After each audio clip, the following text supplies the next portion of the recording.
What's up, YouTubers? For Him Music here. This is going to be a nice, easy, relaxed, slow video. I want to show you how you can mix a professional-ish sounding track on a budget. So I have some software that came with my audio interface that I use to hook my microphone into my laptop, which then feeds this display here.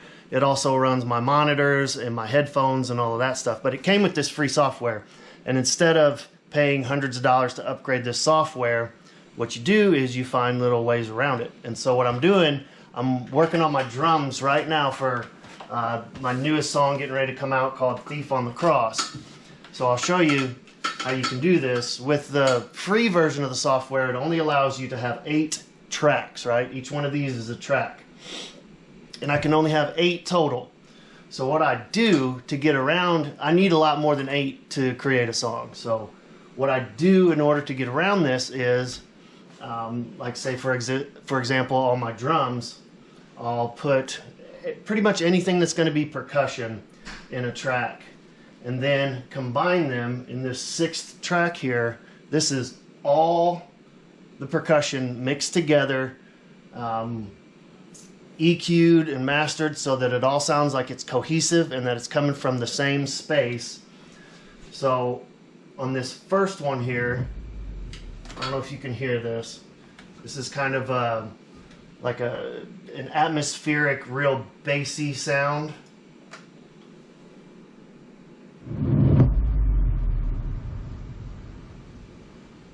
And number 2.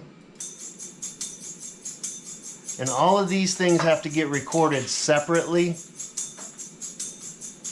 And that's the problem, is you don't have... This is track number 3. This is just the main guys playing the drums, right? We'll go to track 4.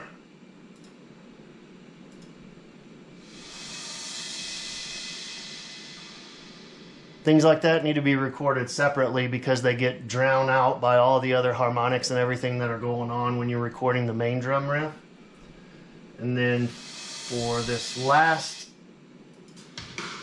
one here, it's the same recording, but I'm using it in a different track. It's the same recording as the main drum track, but it has some reverb behind it.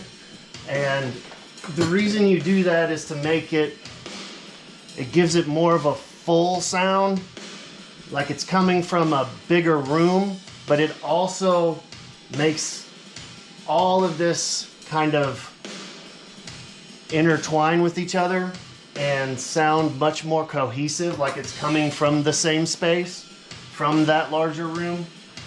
And so what I do is I created this number 6 audio right here.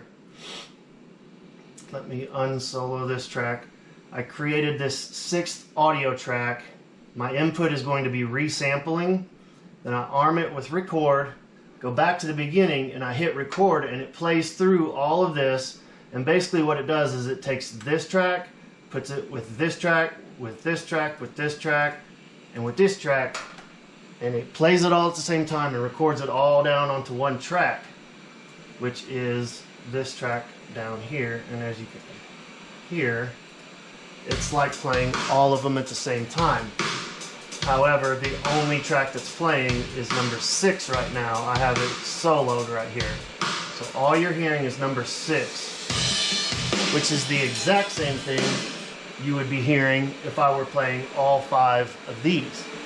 So now what I do is I take this and I export it, and then I import it into my main file where I have my vocal, all the vocal tracks combined, all the guitar tracks and other instrument tracks, and I basically have that down to 8 tracks maximum, so that I can mix and master all of that into what you will hear as my song.